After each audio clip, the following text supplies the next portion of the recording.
בשם השם נעשה ונצליח, שיעור תורה, שלום וברכה. חברים יקרים, we are back here from Eretz HaKodesh in Yerushalayim HaKdosha to give you guys an update. Unfortunately, we're not able to give you an update over the past week like we promised. Unfortunately, our health got the better of us over the past week. It's been a tough past 10 days or so.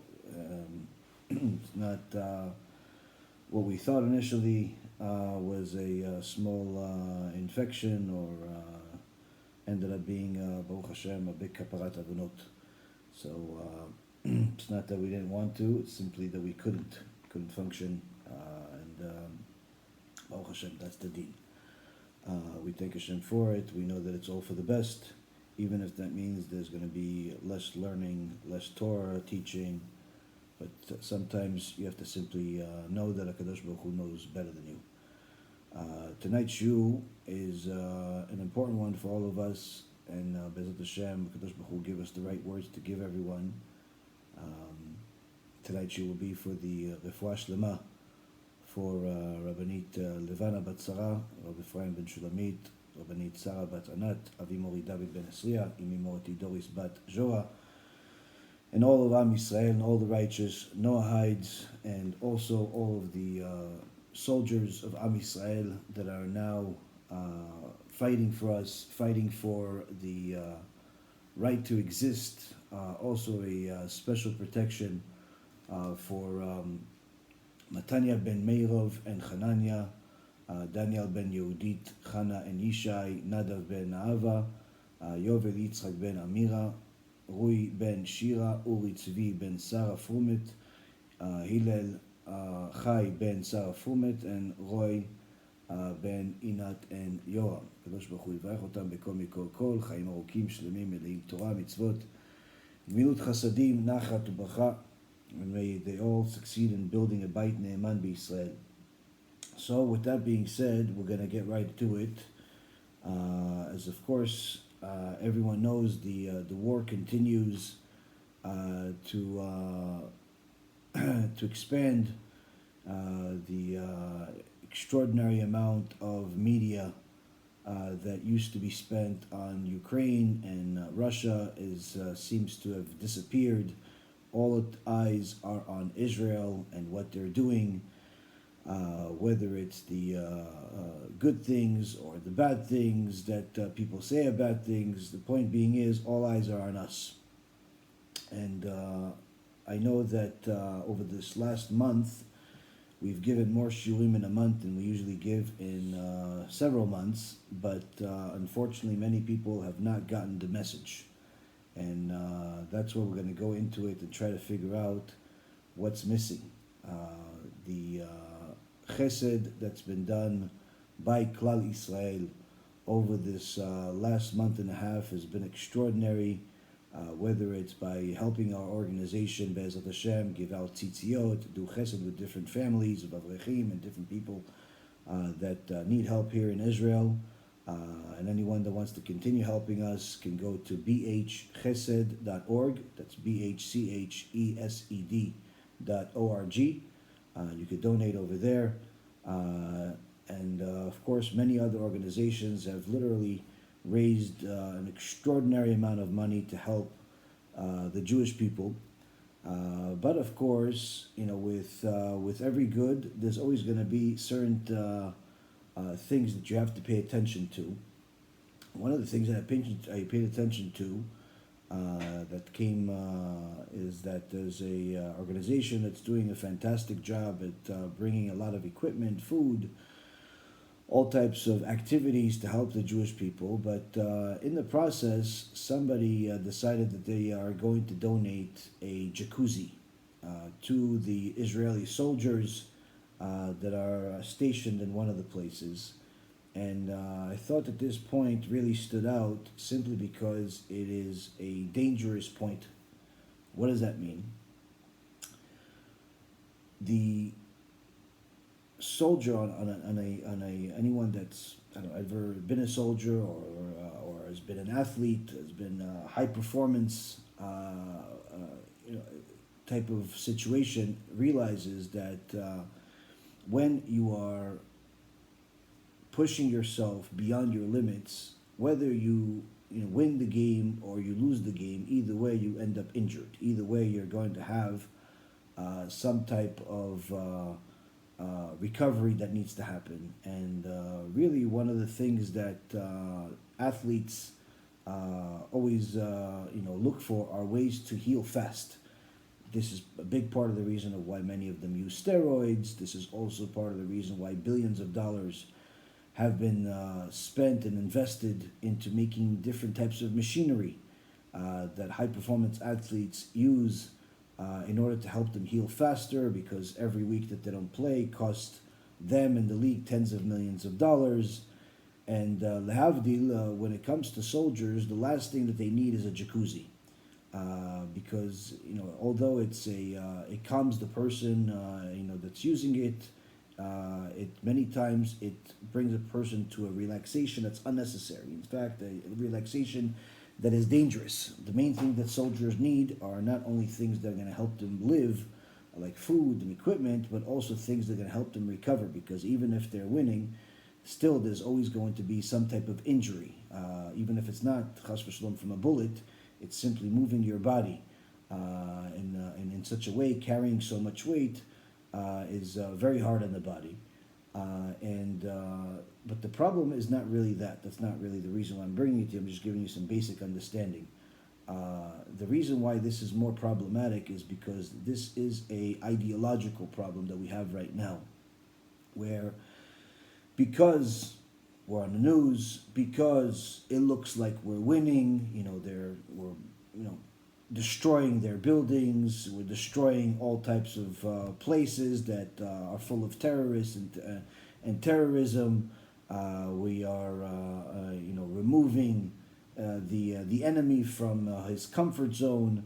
The sad reality is that with all of that, many people have gone to the point where they are slowing down what is the most critical part of what we're supposed to do at this time, which is to understand the message that HaKadosh Baruch Hu himself sent us. He didn't send us this attack just so we could send soldiers in order to kill the enemy and therefore go home and come back to the heresy, come back to the Chilul Shabbat, come back to the lack of modesty, come back to the homosexuality, come back to, what it was the day before this whole nightmare began. The message that HaKadosh Baruch Hu gave us is a warning shot that hurt very, very much. But, as the Gemara says, the worst type of injury that is a kaparat avonot that a person can get, aside from obviously dying a strange death, is a makah al makah. What's a makah al makah? A person that has gotten an injury, that has opened up his skin, and he's gotten a very, very serious injury, that hurts. But what hurts more than that is if he gets hit exactly on the same spot again, while that injury is still open, meaning a hit upon a hit. And what the sages have always been afraid of is that Am Yisrael misses the message, where HaKadosh Baruch Hu gave us a makah, not because he wants us to go and defend ourselves with soldiers and planes and think that's going to solve the problem, rather because we need to change our ideology. We need to change our behavior. We need to do teshuvah, because if we don't, chas v'shalom, we can get to a point of getting makah al makah. The second hit will be much worse than the first hit. And he's already giving us many different indications that things could get much uglier than they are. As of course everyone is aware, Hezbollah is already starting to become much more aggressive. They shot some more missiles. And according to the demented ideology of the government here, where since it only killed one Jewish person, it's not enough death to go and declare war on them, or perhaps they don't want to go to war with them because they want to focus all of their efforts on Hamas. But the reality is that we're seeing that all of the strength of the army and the political stance that we had is slowly but surely becoming weaker. They already agreed to have a 4-hour ceasefire, which is certainly endangering the soldiers. It's simply giving the enemy 4 hours of time to prepare to attack. It's giving them also an indication that we're not really free to do what needs to be done in the war. And more importantly, it's giving us an understanding that what the Gemara said in Masechet Sota, that the leaders will do things that are against their own people at the end of days, is literally coming to fruition. And eventually we all have to get to a point of knowing that En al mi lismoch elai lavinu shebashamayim, that we have nothing to rely on other than our Father in heaven. Now, with that being said, as I've said to all of you, it's very important for you not to waste your time at this time, and make sure you do Teshuvah. Don't waste your time watching the news. Don't waste your time watching the what's happening, how many bombings, how many terrorist leaders have been killed. That's all nonsense. It's all nonsense. It's all wasting your time. It's all killing the Teshuvah momentum that you had or you're supposed to have at this time. And this is why there's other additional messages that HaKadosh Baruch Hu is sending us, whether it's the continuous and increasingly larger protests that are anti-Jewish, anti-Semitic, anti-Torah around the world, whether it's in America, where nearly 50% of the population is already, even before the war, admitted to being anti-Semitic. Now we're seeing that this is not only 50%, which is almost a couple of 100 million people, but certainly could be even much more, because that's just the first 50% is just the ones that admitted it. We're not sure about those that didn't admit it. And needless to say, Europe is being taken over by anti-Semitism. Many people are afraid to leave their homes. And certainly there is a lot of scary things in the air. But instead of fighting the war like HaKadosh Baruch Hu tells us to fight the war, we're thinking that we're going to fight the war with more media, more videos, more weapons, more planes, and we're missing the point. We're missing the point. So what's really the point? In this week's parasha, Parashat Toldot, we are introduced to some new people, some new extraordinary people that will change the world forever.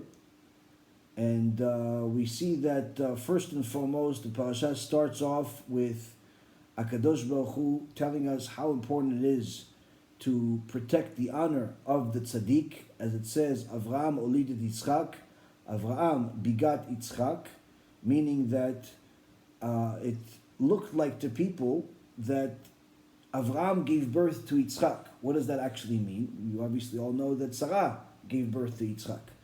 But because there were some Reshaim at the time that like to say stupid things against Avraham Avinu, and they said, listen, Avraham Avinu was with Sarah for so many years, they didn't have any kids, so what's to say that this kid is not really Avimelech's kid, because, after all, he was alone in a room with Sarah for one night. So in order to make sure to eliminate all of those thoughts, HaKadosh Baruch Hu made sure that Yitzchak looks identical to Avraham, not resemble, but identical to Avraham, to the point where it literally looked like as if Avraham gave birth to Yitzchak. Furthermore, in last week's parasha, many of us read that HaKadosh Baruch Hu blessed Avraham Bakol. Hashem birech et Avraham Bakol. And the Chachamim tell us, who is this Bakol? Who is this Bakol? Bakol was actually a daughter that Avraham and Sarah had, but Chachamim say that Bakol was her name, but she died at birth. So what's the purpose of having a daughter that dies on a day that that she's born? To protect the honor of Sarah, where some people thought maybe it's not really Sarah's baby, maybe this, maybe that.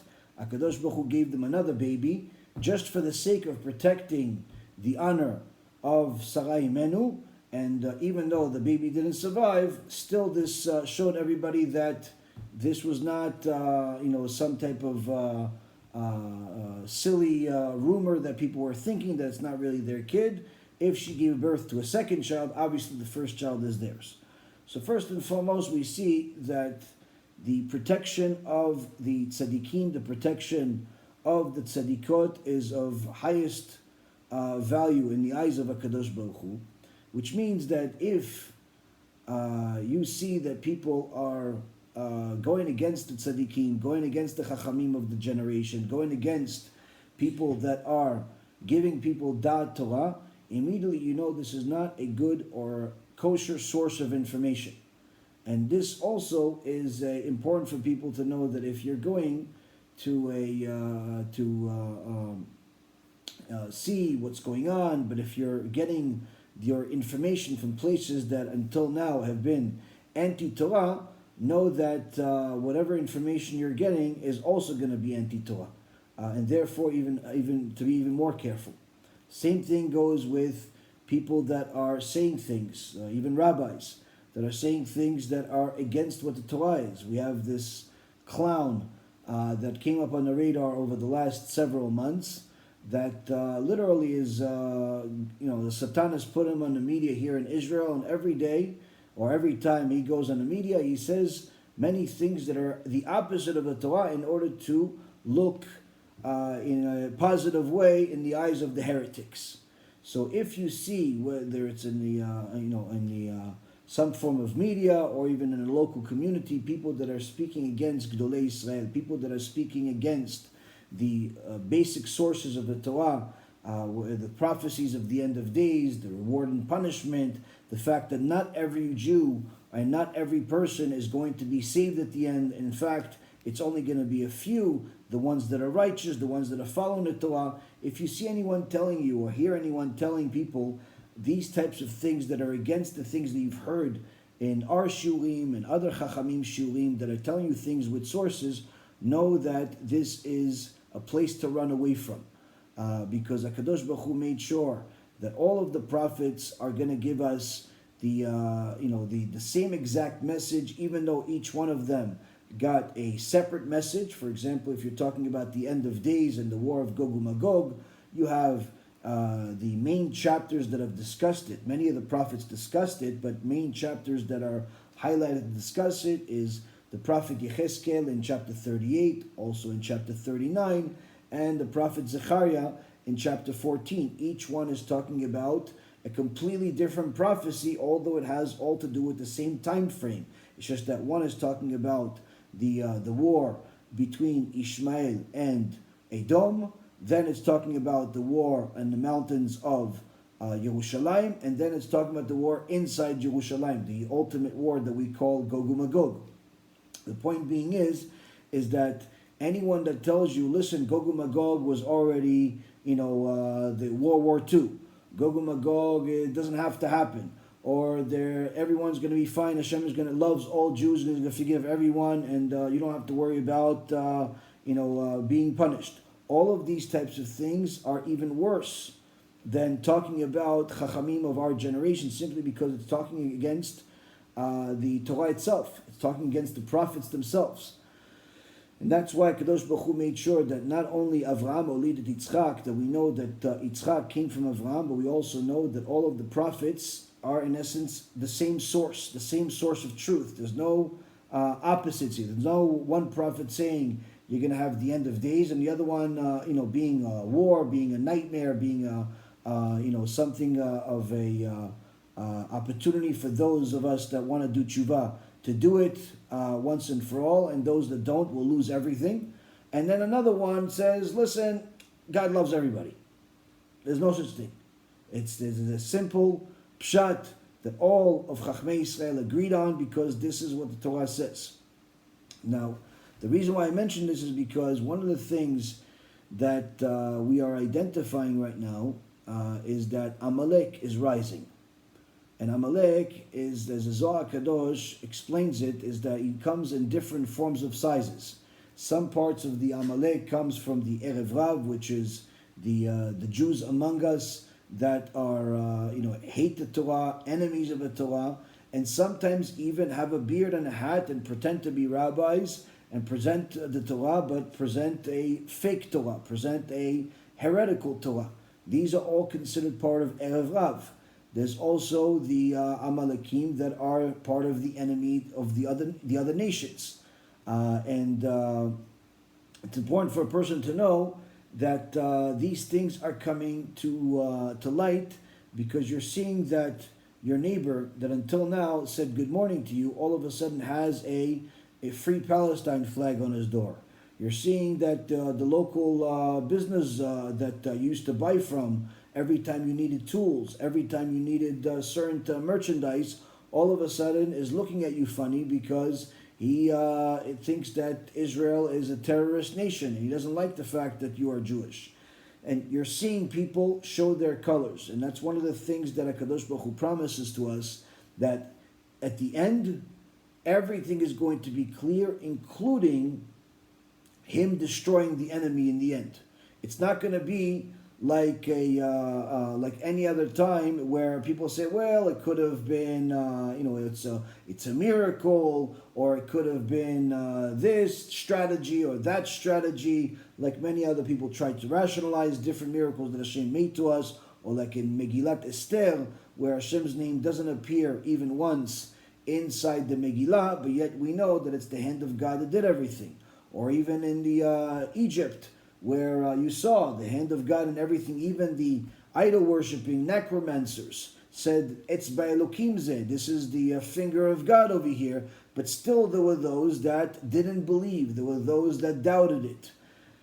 One of the things that HaKadosh Baruch Hu promises us is that at the end of days, in this ultimate war, in the end, in the last stage, HaKadosh Baruch Hu himself is going to destroy the enemy, and it's not going to be something that anyone will second guess in any way, shape, or form.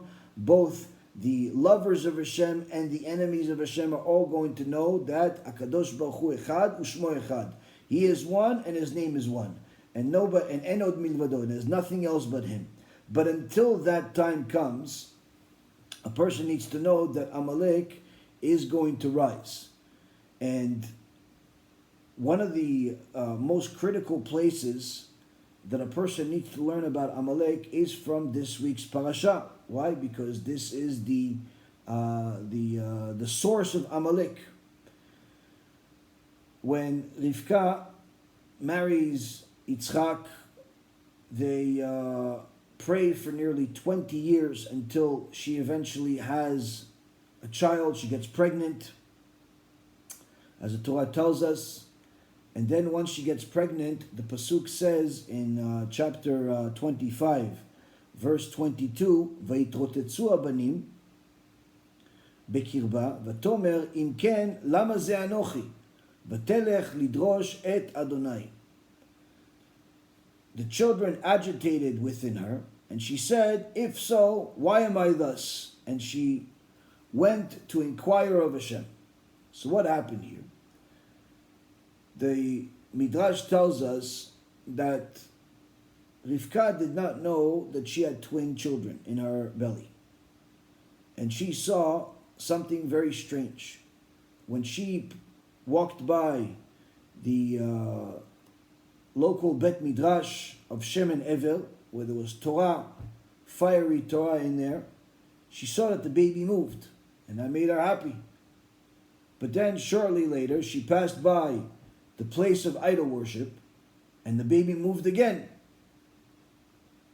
And she started becoming hysterical, and she went to the yeshiva of Shem and Evel to inquire what's happening here.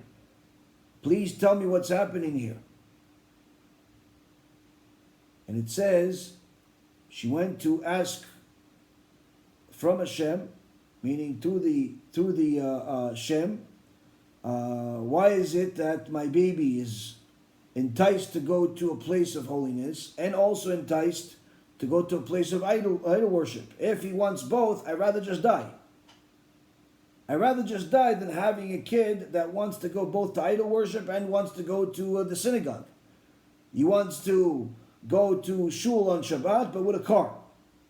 He wants to donate money to the synagogue, to the yeshiva, but with money that he won in a casino. He wants to, say that send his kids to yeshiva, but in the same token, he takes them on all types of cruises that are not kosher and goes on all types of non-kosher vacations. Goes to the casino, spends money on all types of things that are not allowed. He says, if that's the case, I'd rather just simply die. I'd rather not have a baby. And then she's comforted by the next verse that says, Vayomer Adonai la, Shne goyim bebitnech, ushne leumim mime'aich, yifaridu leom mileom yamatz, verav ya'avor tzadir. Hashem says to her, 2 nations are in your womb. 2 regimes from your inside shall be separated. The might shall pass from one regime to the other, and the elder shall serve the younger. What is being said here? HaKadosh Baruch Hu tells Rivkah, my dear daughter, it's not 1 baby, it's 2. It's 2 babies you have. And these are not just regular babies, these are 2 nations. And these nations are going to be major leaders in the world.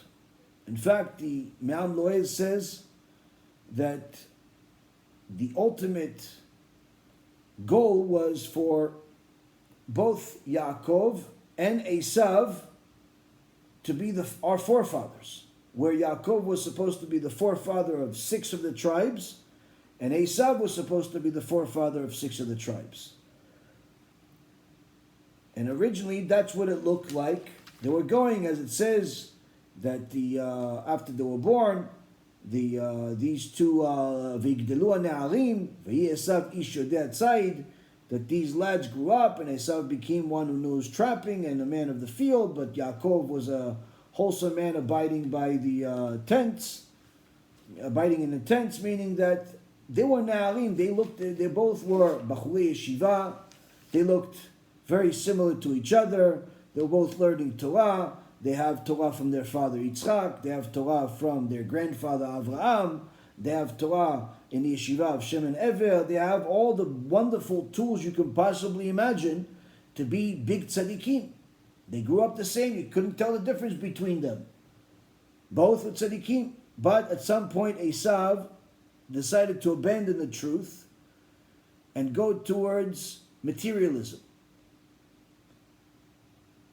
And after he went to materialism, it was a downhill spiral where eventually he became a murderer, an idol worshiper, and in so many words, every sin under the sun. But before all of this happened, we have to ask ourselves, why is it that Rivkah, on one hand, says, if this is what's happening within me, I'd rather just simply die. What's the point of my life?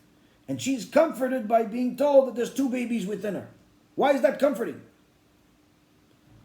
Says Rav Shalom Shvadron, alav shalom, Rivkah knew, if she has 1 baby that wants to go to the synagogue on Shabbat, but with the car, if she has 1 baby that wants to be part of this Judeo-Christian organizations where he wants to be a so-called Orthodox Jew, but also be supportive of the Christian theology and all of this idol worship types of partnerships, it's better off to simply die.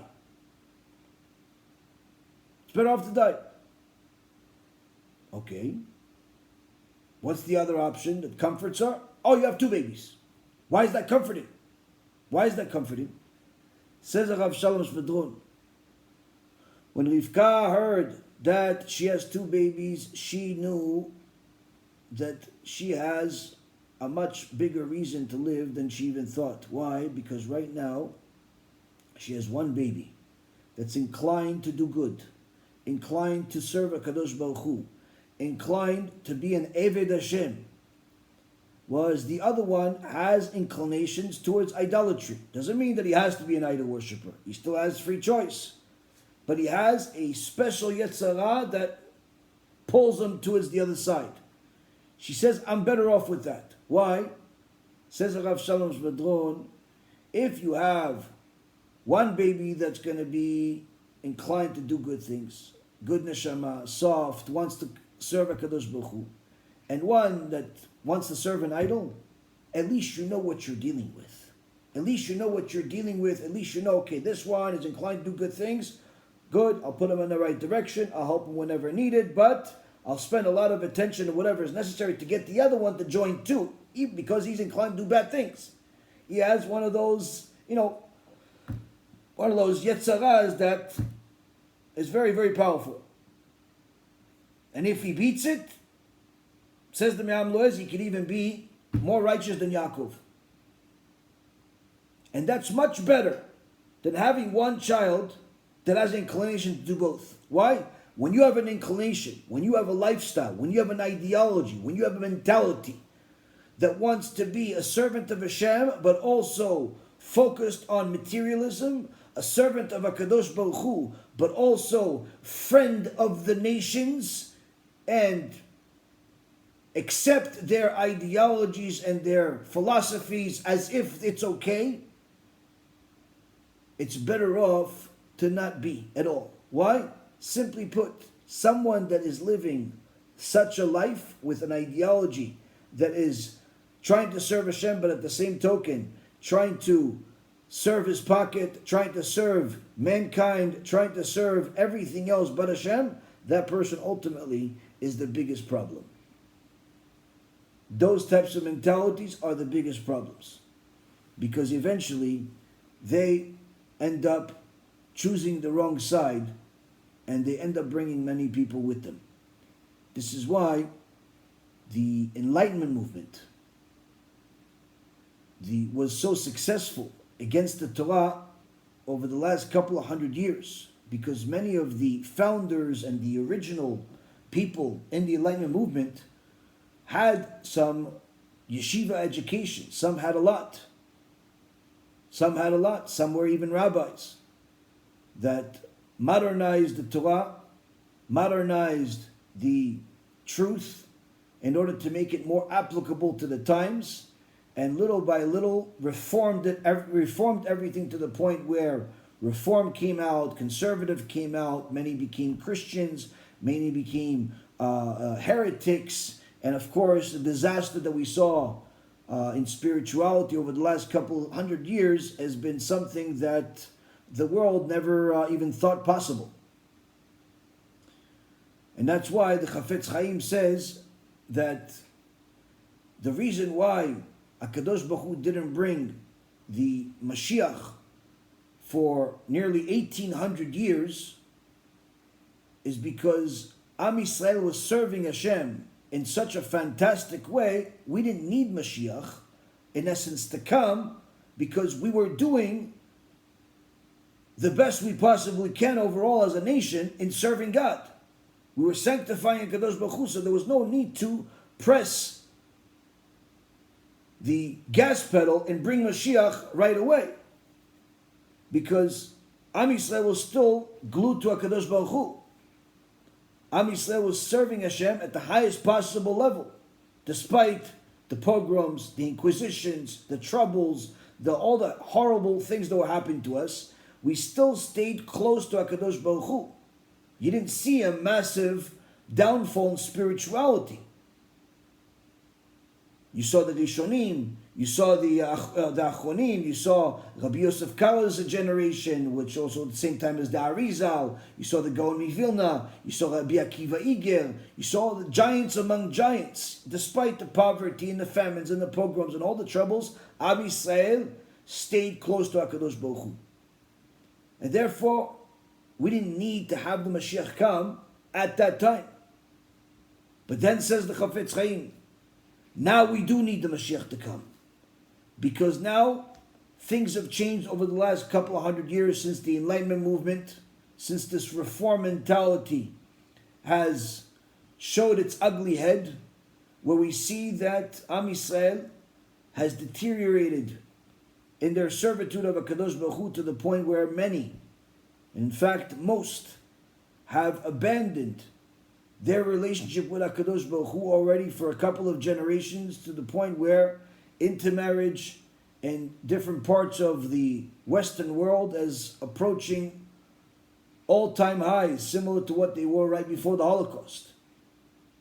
Meaning that despite the difficulties in the past, we still stay close to Hashem. But now, despite the difficulties or the successes, the deterioration in our relationship with Hashem has continued to get worse. And therefore, we need Moshiach to come. But just because Moshiach comes doesn't mean that everyone is going to be okay. And that's why HaKadosh Baruch Hu tells to Rivkah, 2 nations are in your womb, 2 regimes from your inside shall be separated. And the Gemara in Masechet Megillah says that you must know that when Edom is powerful, Am Yisrael is weak. When Am Yisrael is powerful, Edom is weak. If you tell me that both Edom and Am Yisrael are strong, I don't believe you. If you tell me that both Edom and Israel are weak, I also don't believe you. Why? They have to go on the opposite end. And we're talking about now not just ideas, not just opinions, but this is a simple reality. Now, of course, we know that from Esau comes, he's the nation of Edom, and he also gives birth to his son Eliphaz, which from him comes Amalek. But there's an extraordinary chidush that we learned from the Abarbanel. And the Abarbanel says in his commentary on the book of Zechariah, in chapter 14, where it talks about the war of Gog and Magog, the Abarbanel says, you should know that Amalek is not necessarily what we always thought, the obvious. It comes from Edom, it comes from the whether it's America or Europe or Russia. No. He says Edom give birth to Amalek, and Amalek is also Ishmael. Meaning the nation of Ishmael has Amalek within it, which explains a lot of things of how they behaved in such a savage, horrific way just a month and a half ago when they murdered thousands of Jewish people, much more than what the media and the government is willing to tell us, and of course shook up the world. This shake-up of the world didn't end with that day. In fact, the bigger shake-up has been over the last couple of months, where we saw how this opinion, this ideology of murdering Jews, destroying Israel, destroying the Jewish people, is a very common opinion around the world, even in nations that call themselves our allies, whether it be Canada or America or different places in Europe, that even if the government says that they are friends of Israel, their citizens don't necessarily agree. And it's not just small groups anymore of criminals and gangsters. We're talking about enormous amount of people are supporting this Ishmael's war that within him, says the Abarbanel, is Amalek. Now, the prophet Amos in chapter 5 verse 18 to 20 says, "Woe to those who desire the day of Hashem. Why do you seek this day of Hashem? It's a darkness, not light." The Malbim comments on this, saying that the day of Hashem is a day of salvation for the Tzadikim and not the Reshaim. And therefore, the Reshaim should say, Yom Choshech velo or. Those that say, Mashiach, now we're excited for Mashiach, he says, if you're not a tzaddik, if you're not serving HaKadosh Baruch Hu, why are you saying, I can't wait for Moshiach to come? Why are you saying, you desire the day of Hashem? Don't you know that the day of Hashem is the day that you will be destroyed? As the prophet says, V'ruach piv yamit rasha, that just with the breath that comes out of his mouth, the Moshiach will destroy the wicked. So how could somebody think for a moment that they're going to be okay when the reality is quite the opposite? How could somebody say, oh, I can't wait for Mashiach to come, when in reality, the day Mashiach comes, it's the day of their end, if they don't do Teshuvah. The prophet Zechariah in chapter 14, verse 9 says, Hashem will be the king over all of the land, and on that day Hashem will be one, and his name will be one. Meaning there's not going to be any more Amalek on that day, there's not going to be any more Erev, there's not going to be any more different opinions, different ideologies, different religions. There's not going to be any more of that. But yet there are many people today that think that just because they wave an Israeli flag, they are born Jewish, or they like Jews, or they are sympathetic to the whole situation. Therefore, the day of Hashem is a good day. One of the big reasons for that, as Rav Elchanan Wasserman wrote extensively about in his Ikvita de Meshicha, is because of the bad shepherds. And the prophet Isaiah chapter 5 verse 20 says, woe to those who speak of evil as good and of good as evil, who make darkness into light and light into darkness. They make bitter into sweet and sweet into bitter. Woe to those who are wise in their own eyes and in their own view understanding. As the Gemara in Masechet Sota, page 41b says, Kol adam sheyesh bo chanufa nofel begehenom sheneemar oy la'omrim lara tov. V'kol ha'machnif lechavero sof nofel beyado. The Gemara says, here the prophet is telling us that HaKadosh Baruch Hu is going to give a special punishment to all of those people that say good, evil is good and good is evil, meaning the opposite of Torah. And I tell you that Hashem is going to save all Jews. He's going to save everybody. You don't have to do Teshuvah. You could just pick and choose whichever mitzvot that you want. It says this type of bad leadership, this type of what Rav Elchanan Wasserman called the wicked shepherds, says these types of people are what enables people to stay in their wicked lives without having any issues with their conscience. In so many words, they rob them of their own teshuvah. And how do they do it? They kiss up to those people. They kiss up to all of these secular people, tell them, listen, as long as you donate to this campaign so I can help the soldiers, as long as you donate to this synagogue so I could do good things, you're okay, you're a tzaddik. Hashem knows that you can't keep Shabbat. Hashem knows and understands that you do a lot of good things and it's perfectly fine. The Gemara says, any person that is a kiss-up in order to pacify people is going to fall into Gehenom. And ultimately, one of the people that will bring them Gehenom even in this world is the people that they are kissing up to. Now,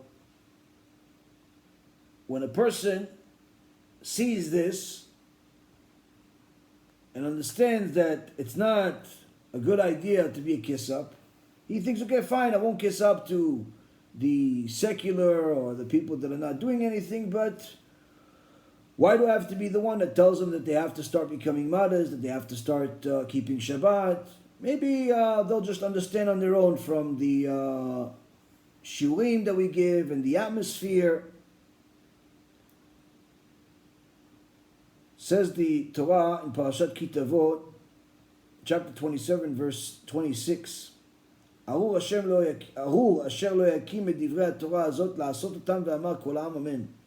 Accursed is the one who will not uphold the word of this Torah to perform them. And the entire people shall say Amen. Where there's 6 tribes on Mount Gerizim and 6 tribes on Mount Eval, the Ark and the Kohanim and the elders and the Levites of the Levites are in the middle valley, and they're all calling out to these people that don't fulfill the Torah, Aru, cursed.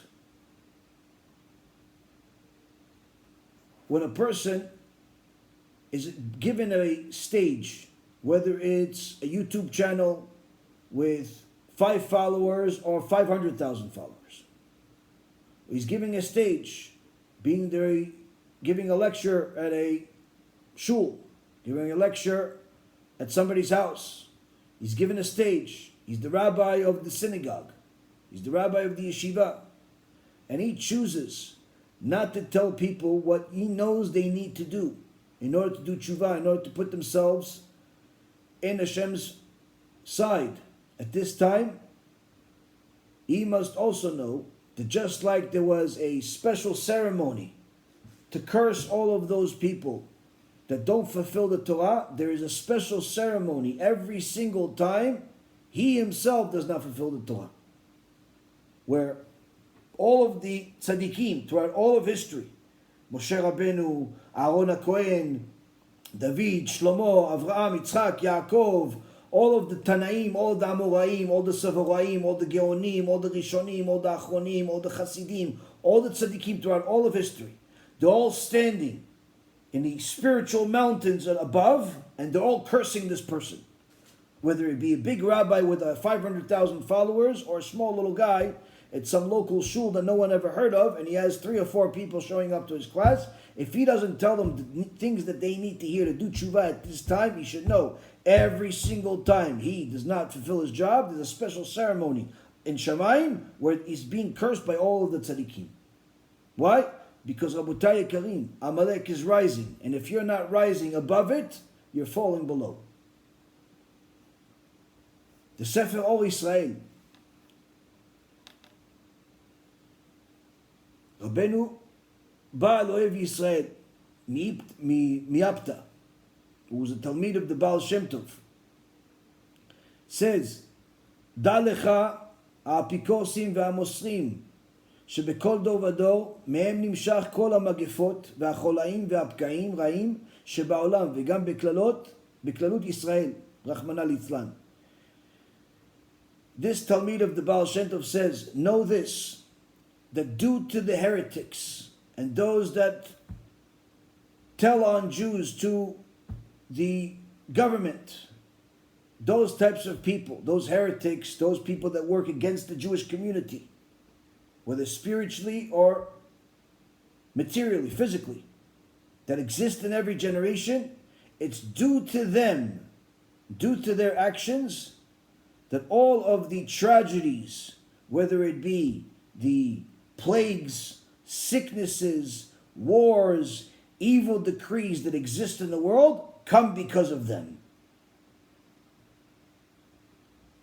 So that young guy that's giving a shiur Torah, that's telling people, don't worry about it, just, pray to Hashem, you don't have to change, He understands you, pacifying people, kissing up to people just so he becomes a favorite, or he starts a new Torah.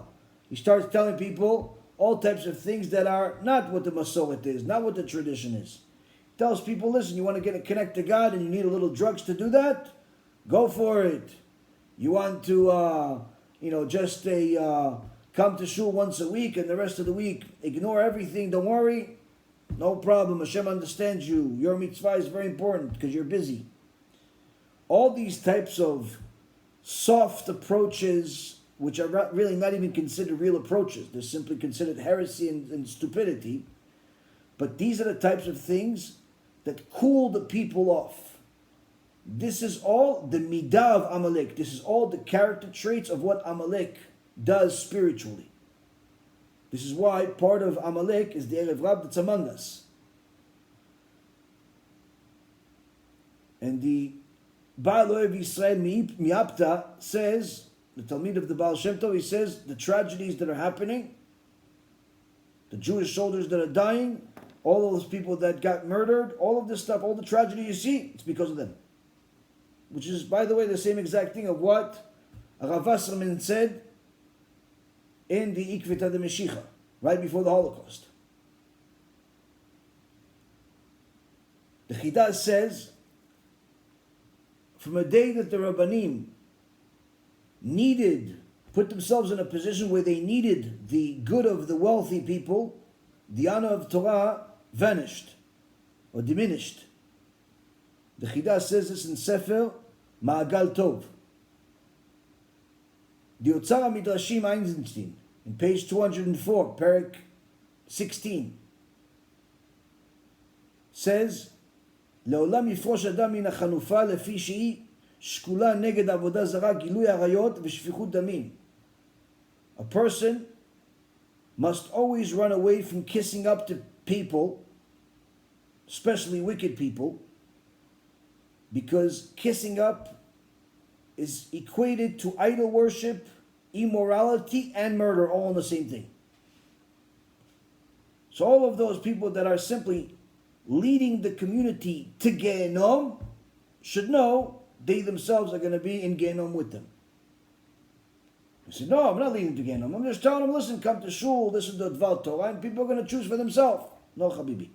If HaKadosh Baruch Hu gave you the position where you have the ability to speak in a video and tell people they have to keep Shabbat, tell people they have to stop with the immorality, tell people stop with the gambling, tell people stop with the illegal, halachically forbidden businesses, stop with all of the things that are against the Torah, and you don't do it, their blood is in your hands. Whether it's because you're speaking in a YouTube video or in a synagogue or you're an occasional guest speaker, or even if you're a member of the community that gets to speak between Seudah Shlishit and Arvit. Whatever it is, Hashem gave you the stage, better use it effectively. Why? Right now, Rabotai Karim, is the moment of truth. People have to make a choice on which side they're going to be on.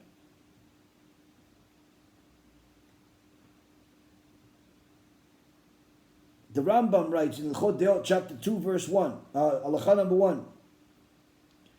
And he says, just like physically ill people desire and crave that which is not fit to eat.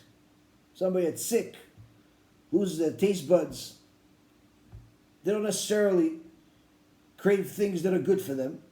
Some things are even horrible for them. Somebody that's addicted to drugs, somebody that has all types of major illnesses. And the Rambam says it's just like this person that's ill, desires and craves things that are not fit to eat. Those who are morally ill desire and love bad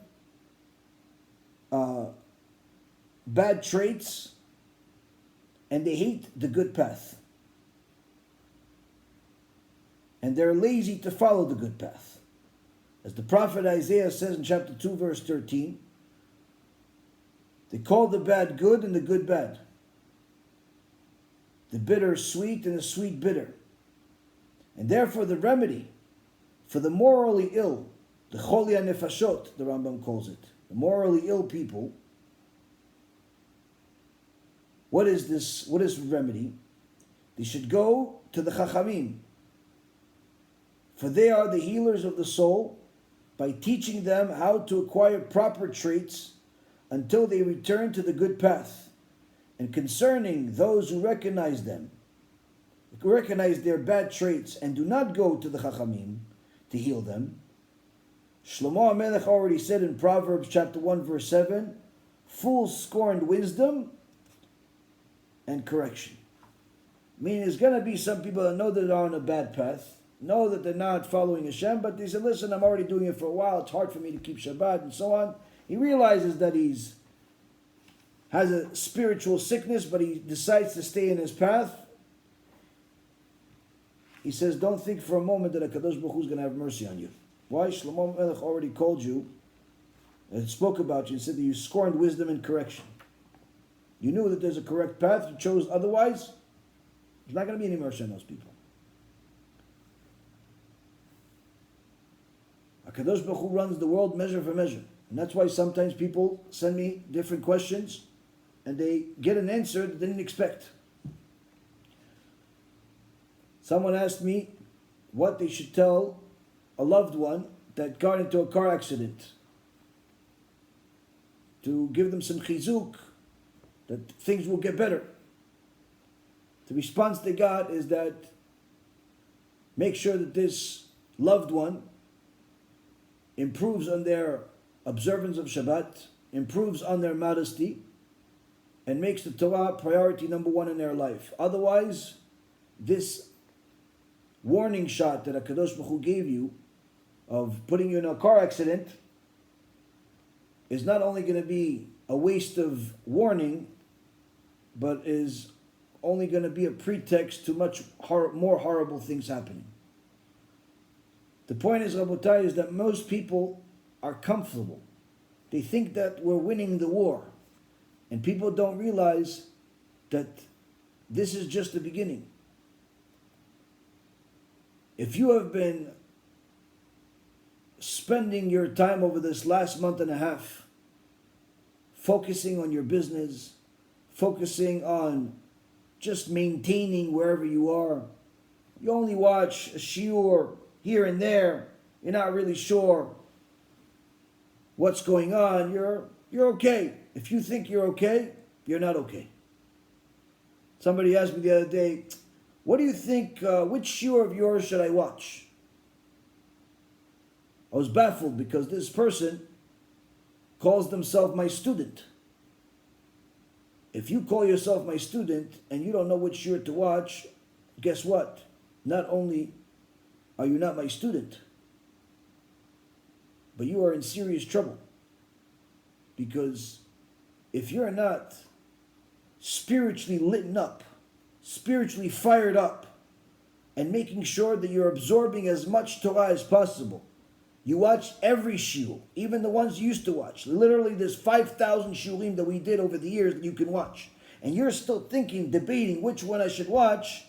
That's simply because you're wasting so much time that to get yourself to finally watch a shiur Torah requires you to overcome an obstacle, because you've created a klipa. You created enough of a separation between you and the truth that even for you to even delve into the truth has become difficult. And you don't realize what kind of danger that you're in. Now again, none of us are prophets or know when the end is going to come. All I can tell you is that if you are not going to go full force at doing Teshuvah at this time, if you're not going to go at full force at serving HaKadosh Baruch Hu at this time, if you're not going to go full force at doing as much kiruv as possible at this time, whether it's supporting it financially or supporting it by giving it out in your community or sharing it all over the internet or all of the above, all depending on what you're doing.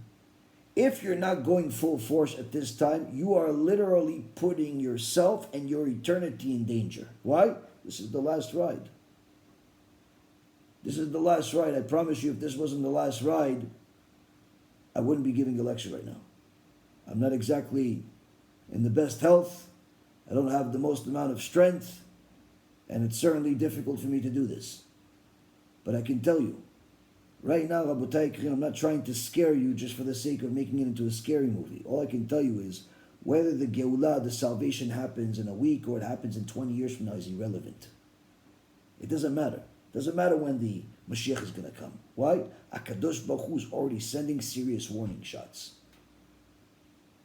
And he's going to determine who's who right now.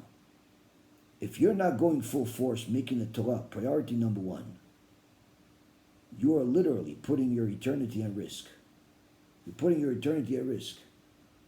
If you think that you can delay and postpone and procrastinate with your learning Torah, with your mitzvot, with your avodat Hashem at this time, you are literally putting your eternity at risk, and you have no idea the magnitude of that decision.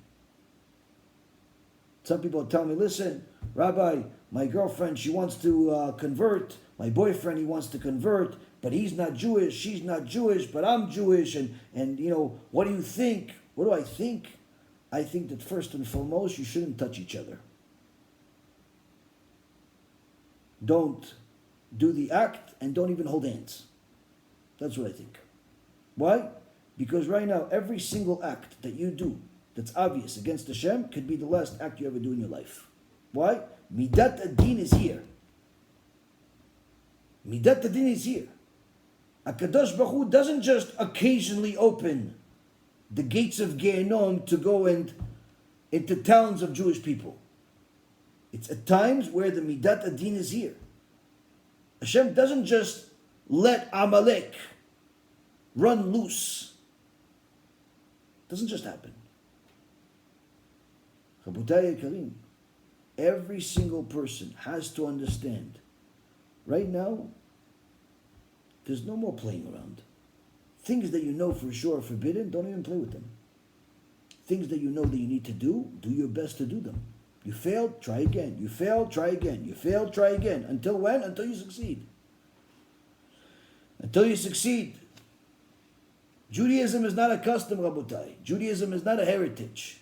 There's some jokers out there online that like to call it customs and traditions. A custom in Hebrew is called minhag. Heritage is tarbut.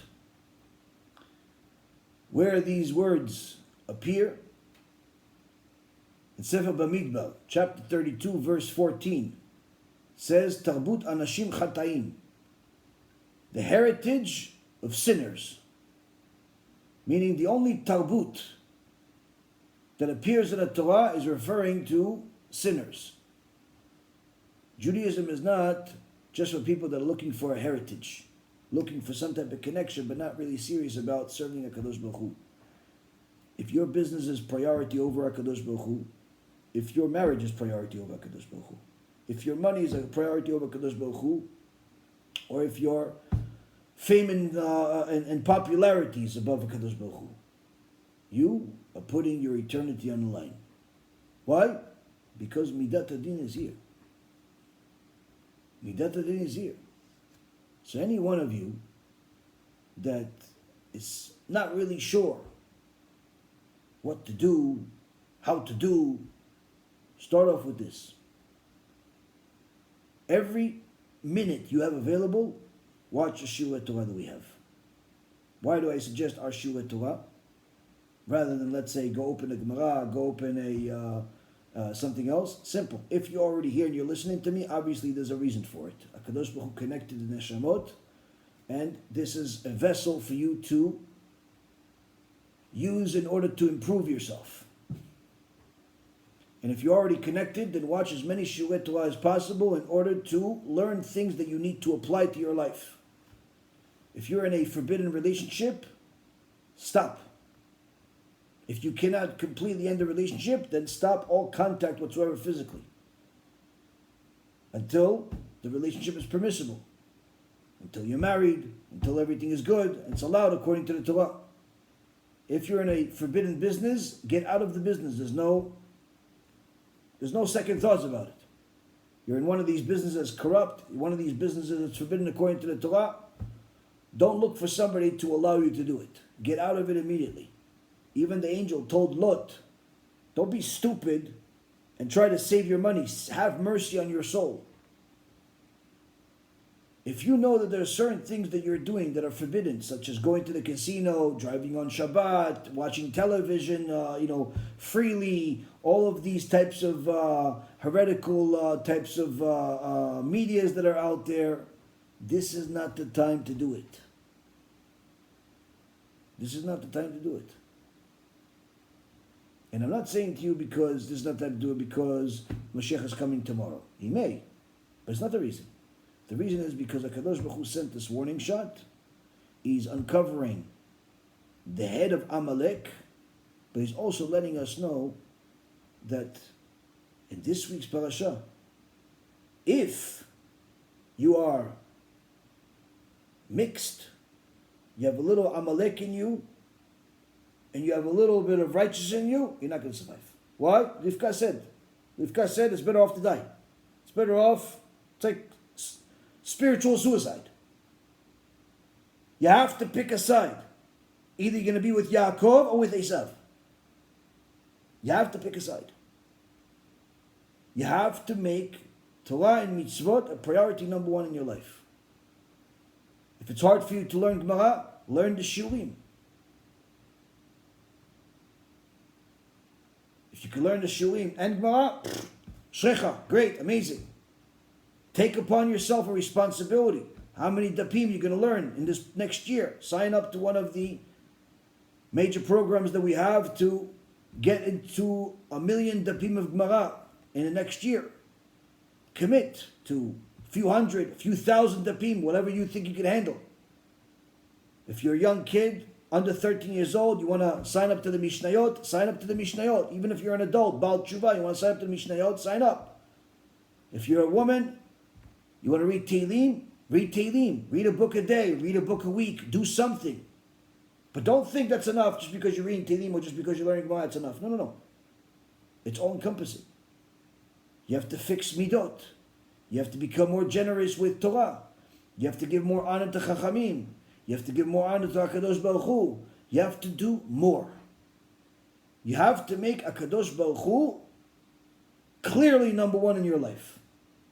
If you're still walking around with immodest clothes, don't even think that you have a remote chance of surviving this time. If you're walking around with immodest clothes, if you're a married woman without covering your hair, if you're one of these LGBTQ crazies, if you're still violating Shabbat, if you're still stealing in your business, if you're desecrating God's name in any way, shape, or form, and knowingly, if you're openly saying Lashon Hara and don't think it's a big deal, you go to the casino because you like to have a good time, you're one of these fake religious people that goes and supports Hamas, goes and supports Iran. All of these people are in a similar caliber. They have no chance whatsoever. Right now, Rabotai Karim, everyone has to know HaKadosh Baruch Hu is showing us who Amalek is. He's showing us that we have to choose a side. Don't get too comfortable just because it looks like we're winning the war. Because the war can change just like that.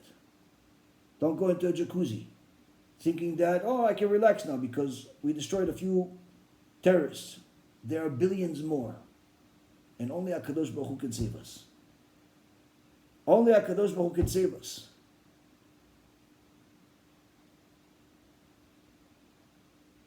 It's important that a person get to a point of waking up in the morning already serving HaKadosh Baruch Hu.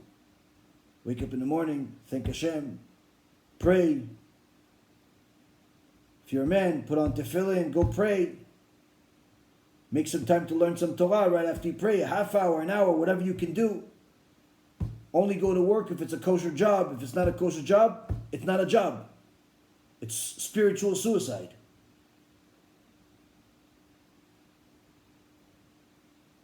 Once you get home, on the way to work, listen to a Shiur Torah. Once you get home, already have in mind. Spend some time with the wife and kids. Quality time means eat with them, say some divrei Torah, share some Torah ideas, then go to your more serious learning that's independent or with your rabbi or with the chavruta. No more time for friends and going to the bit cafe or go to the bar to let loose a little bit, drink some beers, talk politics. No more time for that. Right now, Rabotai Karim, is a time to do complete Teshuvah. Whatever you've been doing until now, do more. There's no problem with working. There's no problem with enjoying life. There's no problem with a lot of things. But right now is not the time for most things. Right now is the time to everybody do Teshuvah. You have to remove these forbidden thoughts, these foreign thoughts many people have. They think about things that are immoral. They think about that are forbidden. You have to clean your mind. The Old Torah of the Magid says the thoughts of sin create a klipa. The klipa souls. That actually the thoughts of sin creates a klipa souls. and this soul then searches for a body to enter. And therefore, when a person thinks of forbidden matters, these souls visit the person at night and cause them to have nocturnal emissions, which they can then use as bodies for these souls. If you're watching pornography, certainly you're going to waste seed. But that's not the only thing. Some people say, no, I don't watch pornography anymore, but it still comes out when I'm sleeping. Oh, I don't watch anything forbidden, but I'm still constantly want more than what I have. You know why? Because you didn't clean your mind yet. You didn't clean your mind yet. You're still looking at women that are not yours. You're still looking at men that are not yours. You're still looking at things that are forbidden. Your mind is not clean, and therefore, that mind creates a klipa. That klipa is going to do whatever it can to get you to create a body for it. You have to clean your mind. You have to clean your mind. How? Learn more Torah. It's not just about learning about Gehenom, or Kafakela, or Chibut HaKever. Certainly it's important. Certainly you should do it. But it's not enough. There's the rest of the Torah you need to learn. The weekly parasha, the Musar, Pirkei Avot, the Ikvita de Mishicha, Igeret Agra, Igeret Ramban, the Jewish Ashkafa of the Chazon Ish. We have, Baruch Hashem, thousands of lectures out there. Once you finish them, each 100 that you finish, you're a rabbi. You're a rabbanit. After 1,000, you're a chacham. After 5,000, if you're not a mezakeh Rabbi helping thousands of people do Teshuvah every week, there's something wrong. Probably you didn't pay attention to anything. You just put it in the background like elephant music.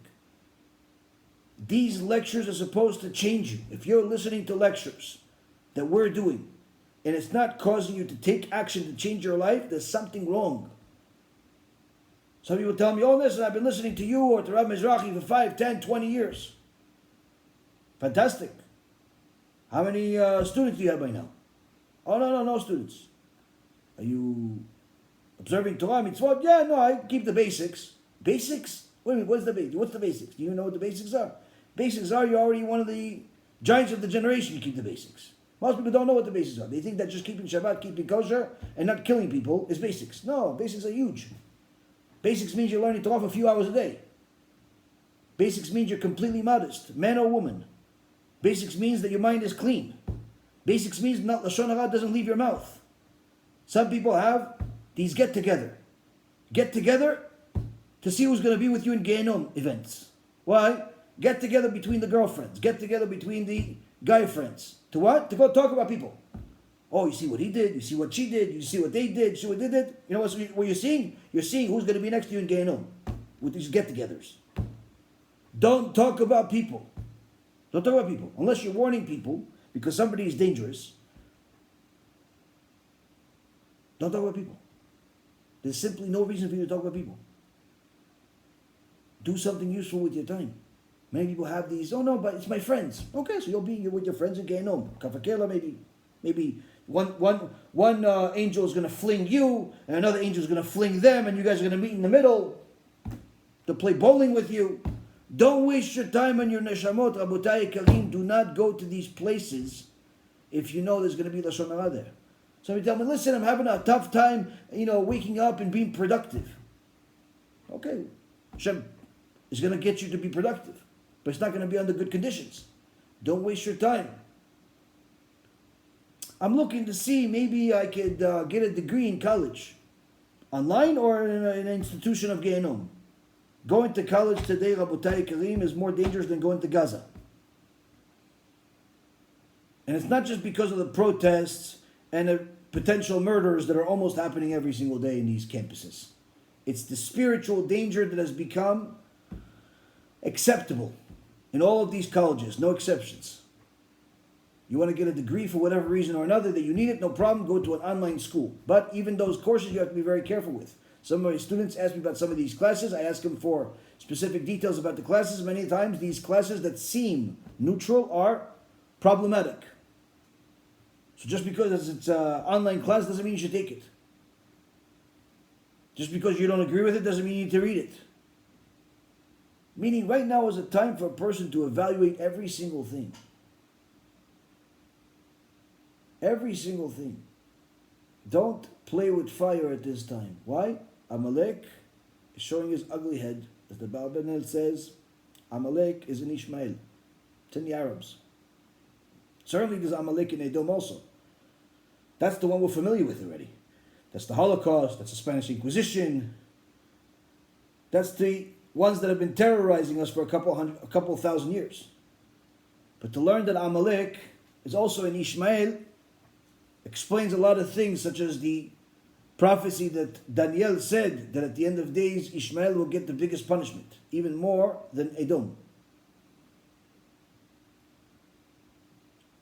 If you're spending your time watching the news, watching Amalek's opinion of us, watching Edom's opinion of us, instead of watching a Shiur Torah that's going to improve your life, you're literally taking the opportunity of a lifetime, opportunity of an eternity that Hashem is giving us right now and throwing it in the garbage. Whether HaKadosh Baruch Hu brings Moshiach now or in 20 years from now is irrelevant. Why? Because the warning shots are already starting now, meaning the clock is ticking for all of us. All of us have to up our Teshuvah, up our Avodat Hashem, up our Chesed, up our Tzedakah, up our learning Torah, up our Chinuch, up everything that has to do with serving HaKadosh Baruch Hu and doing good, more than what we've ever done before. More than what we've done before. Don't plan to save for retirement. Don't plan to so many vacations. Unless you have more than enough in your spiritual bank account that you're doing when it comes to Torah. Don't plan to relax. Why? Because this tense time that we find ourselves in requires all of us to take something on. All of us, no exception. Whether you're a rabbi or you're a talmid, whether you're a new Baal Teshuvah or you're a convert, whether you converted already or you want to convert, whether you're male or female, whether you're keeping Shabbat or you're thinking about keeping Shabbat. Everyone has to do more right now. If you're focusing all of your time and energy on your job, your potential shidduch, your new house purchase, your diet, your body, and that's priority over your servitude of Hashem, you, my dear friend, are in big trouble. And you don't even realize it. Right now, Rabotai Kalim, is a time to make it known to yourself and to everyone around you. HaKadosh Baruch Hu is number one in my life from now on. If you want to also make HaKadosh Baruch Hu number one in your life, I'm with you. But if you want to stick with number one being cars and houses and jewelry and money, that's number one in your life, that's your path to choose. It's the wrong path. But I'm not going to let that decision ruin mine. You have to make sure that whatever you're doing, you push yourself extra. Encourage others to do the same. Part of Avodat Hashem is to do chesed. And there's no greater chesed than to encourage other people to do teshuvah, especially Jewish people. Get them to watch these shiurim. Support all of the things that our organization is doing. All the different books that we're giving out for free, the USBs, the lectures, all of these things. Make sure that you have made the publicity of HaKadosh Baruch Hu's name as big as you can make it. Because that's going to count for you more than you could even imagine. More than you could even imagine. Because that could turn your teshuvah efforts at this point, that at best are teshuvah from fear, into a teshuvah from love. That's what the Zerah Shimshon says. You could literally turn, by making kiruv, publicizing the Torah, your priority number one in your life. Whether it's priority number one because you're putting a lot of money behind it, relative to you, or majority of your time, you make that kiruv and outreach and helping Am Yisrael do Teshuvah in an effective way. You make that your number one. You literally turn your Teshuvah from Teshuvah of fear to Teshuvah of love, which means that you turn your sins into mitzvot. And realistically speaking, it's the only way that a person can really do Teshuvah from love. By making kiruv their number one endeavor. Don't just focus on one person that you help, and don't just focus on one family or one community. Try to help as many people as possible. Because right now, everyone is getting a last chance. Everyone. No exceptions. Every community, whether it's in America or it's in Israel or it's in Europe or it's in wherever, everyone is getting that last chance. Be that messenger that sends them that shiur, that gives them that USB, that gives them that book, that gives them that source of truth. Be that person. On a regular basis, be a source of truth. Why? Because that's going to give you an enormous amount of blessing and protection. For you, for your kids, for your family, spouse, business, and so on. Because the last salvation is not going to be like the first salvation. The last salvation is going to be certain people that will get special protection from HaKadosh Baruch Hu himself. Where it doesn't matter where they are, HaKadosh Baruch Hu will protect them. Make yourself one of those people. Make yourself one of those people. Who are those people? The people that help Am Yisrael do Teshuvah. So with that being said, hopefully everyone got the message. I think that it's important for a person to get the message and not reject it. Because the last thing that I'm going to say is this.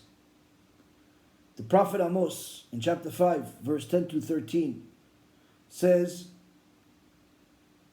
about the people at his time, they despise the one who admonishes. They despise the one who admonishes by the gate, and the one who speaks purely they detest. For I know your transgressions are many, and sins are substantial, O oppressors of the tzaddik. Therefore, prudent man keeps silent at the time, for it is a time of evil. And the Al-Shich HaKadosh says, when they even reject the rebukers, the people that are telling them the truth, then they leave Hashem no choice but to turn it into a time of evil, meaning a Holocaust. And the Chidah says there's a difference between Etz Ra'ah and Et Ra'ah. Because it's the Etz Ra'ah, you can still cry and pray to Hashem. But when it's a Chas v'Shalom, Et Ra'ah, like the prophet Amos was talking about, meaning a time of evil, then there's nothing to do because the control has been given to the Sitra Achra, Hashem Yachem. Right now, Rabotai Karim, we're in between those two. We're in between the Etz Ra'ah and the Et Ra'ah. Each one of us still has a chance to do complete Teshuvah and make sure that we take this time of bad things into an opportunity to rise above it, listen to the rebuke, take it to heart, do complete Teshuvah, and literally make Torah and Hashem priority number one in our life. And therefore not have to worry about the Et Ra'ah. But if a person is going to take this and say, it's too much, fanatic, I don't need this, I'll do it at my own pace, your blood is in your hands. And the Al-Shich HaKadosh says, you leave Hashem no choice. Please, Rabotai, I say this to you as a plead for your own neshamot. Listen to HaKadosh Baruch Hu. Listen to the words of the sages. Listen to none of the stuff that I said came from me. You saw I brought you the sources. This is a time to really take things seriously. Don't be one of these fools that takes this opportunity and ignores it. And don't think that you're doing enough. Because no one's doing enough. Myself included. All of us have to do more. Whatever you're doing, push more. Part of my way of pushing more is giving you this lecture tonight. But I still have to do more. Be'ezrat Hashem will give you more lectures this week. Be'ezrat Hashem HaKadosh Baruch Hu will give me the strength and the power and the ability to do more. Whether I want to or I don't want to is irrelevant. I have to. Please, Rabotai, take this to heart and don't waste this opportunity. HaKadosh Baruch Hu wants us all to do Teshuvah, and we should listen to him. Thank you very much for learning with me. Kadosh Baruch Hu bless all of you. I don't have the strength to really listen to get a lot of questions. I'm going to try to see maybe I get one or two questions, because I know some of you have some relevant questions. Maybe I'll look at it, but most likely we'll finish everything here.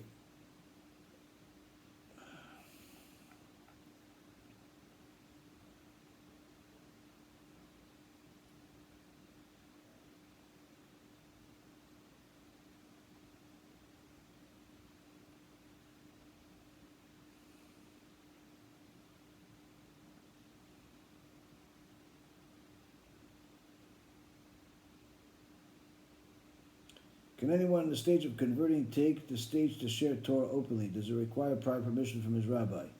If you mean sharing Torah openly by taking this lecture or other lectures that we have or other kosher rabbis have and sharing it on their social media, then certainly you don't need any permission and you should do it. If you're talking about you teaching Torah, no, then don't teach Torah at this stage, no.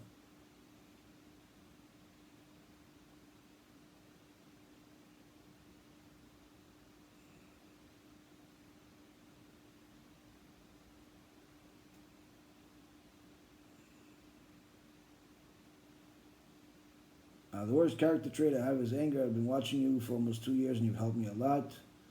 I still get annoyed very easily. What should I do to overcome this? Anger, the source is from arrogance. Arrogance, ego, wanting the world to, simply revolve according to our instructions. I would recommend watching the series that we made called Igeret Ramban, and really delving into it and really applying what the Ramban said. That should certainly help that.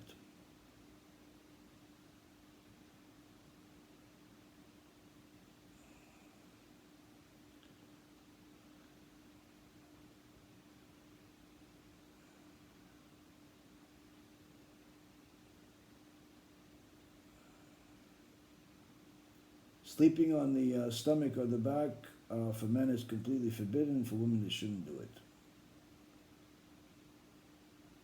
But again, pregnant women that are having issues, is more leniency there. But with men, absolutely not. Not allowed to sleep on the back or the stomach. It leads to wasting seed, and it's forbidden. So much so, Chachamim say you're allowed to even wake up your father if he's sleeping on his back, which regularly is forbidden.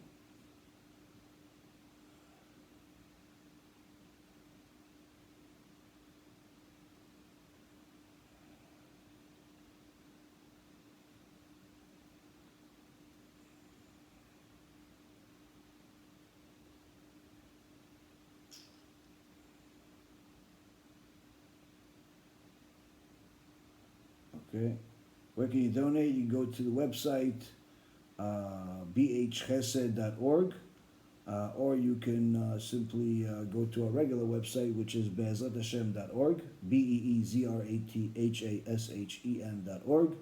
Over there you can donate using one of the donate buttons, or you could send a check. The address is over there. You can do wire transfers. Depends what you're donating, how much you're donating, but most people simply could donate, on one of these donate buttons we have on the website, or even on Facebook, or even YouTube. There's a way that you could subscribe and in essence donate a few $100s a month, or if you could do more, there's plenty of ways to donate. Okay, thank you very much for learning with me. Be'ezrat Hashem HaKadosh Baruch Hu bless each and every single one of you. Make sure to share this lecture with anyone that you care about, and anyone that Hashem cares about, which means with everyone. And B'ezrat Hashem, HaKadosh Baruch Hu will give us the siyata d'ishmaya to continue learning together, to all do tshuva, and B'ezrat Hashem sanctify HaKadosh Baruch Hu's name and show the whole world that He is one and His name is one. Thank you very much. B'ezrat Hashem, we'll talk soon. Kol Tov.